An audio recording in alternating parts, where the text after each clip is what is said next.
Kembali di Breaking News Kompas TV, saudara tadi sudah kita simak sama-sama bahwa ada perbincangan di Mahkamah Konstitusi. Rekan saya Adis Larasati tadi berbincang dengan pakar hukum tata negara, Profesor Juanda, yang mengulas soal petitum yang diajukan oleh pemohon, yaitu Capres-Cawapres Anies Baswedan dan Muhaimin Iskandar dengan pihak terkait dalam hal ini tim hukum dari Capres-Cawapres Prabowo Gibran yang sama-sama akan membuktikan bahwa ada tidaknya dugaan pelanggaran ataupun dugaan kecurangan pemilu yang mengubah hasil pemilu presiden 2024 yang sudah ditetapkan oleh KPU.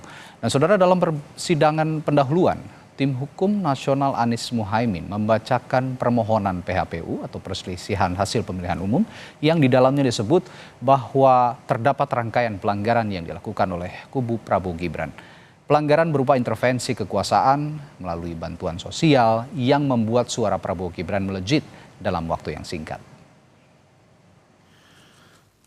Alasan permohonan pembatalan hasil pemilihan disampaikan atas dasar terjadinya rangkaian pelanggaran terukur dan pelanggaran-pelanggaran yang secara kualitatif menguntungkan pasangan calon 02, namun sebaliknya merugikan pemohon. Hasil pemilu berdasarkan rekapitulasi yang ditetapkan oleh KPU melalui SK KPU dikemukakan urutan perolehan suara.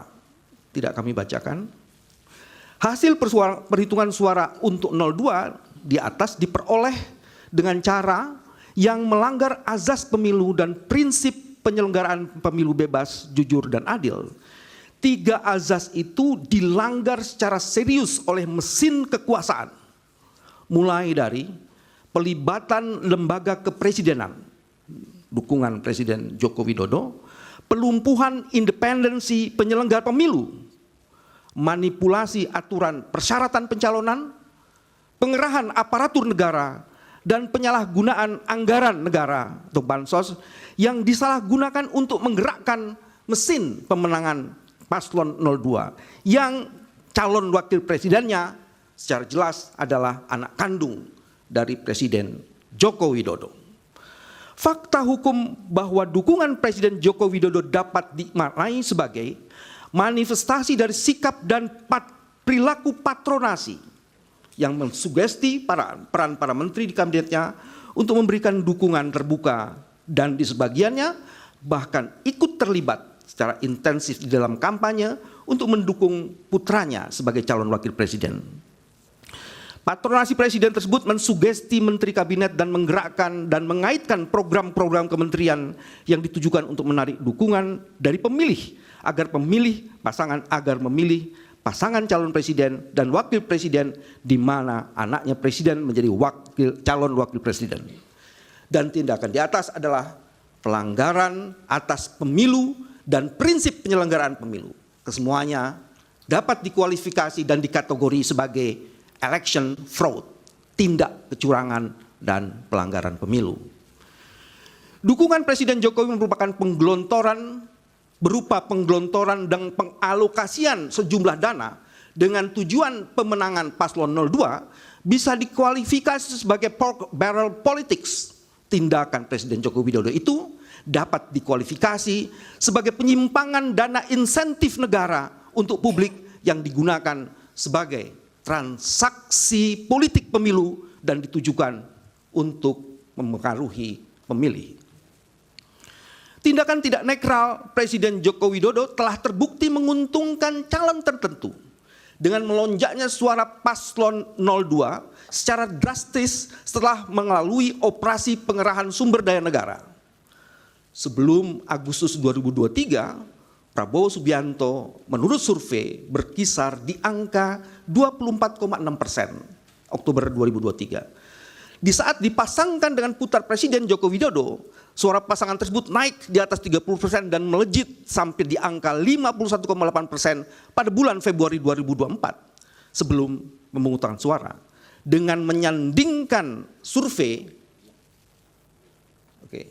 ada di capture,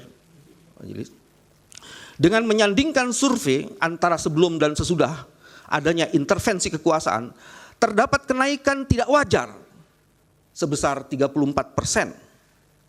Hanya dalam kurun waktu 5 bulan terhitung sejak Oktober 2023 sampai dengan Februari 2024. Ini sesuatu yang sangat luar biasa, menunjukkan ada intensi kecurangan yang dahsyat. Pelanggaran berupa pelibatan lembaga kepresidenan untuk kepentingan Paslon 02 nampak dan terbukti dari kampanye terselubung oleh Presiden Jokowi dalam berbagai kunjungannya. Ini nanti akan kami jelaskan di bagian lain. Yang disertai dengan pembagian bansos di provinsi yang menjadi area operasi adalah wilayah di mana Prabowo Subianto ternyata memperoleh suara rendah pada pemilu 2014 dan 2019 dengan sasaran pemilih diperkirakan 27 juta. Ini juga nanti akan kami jelaskan captionnya.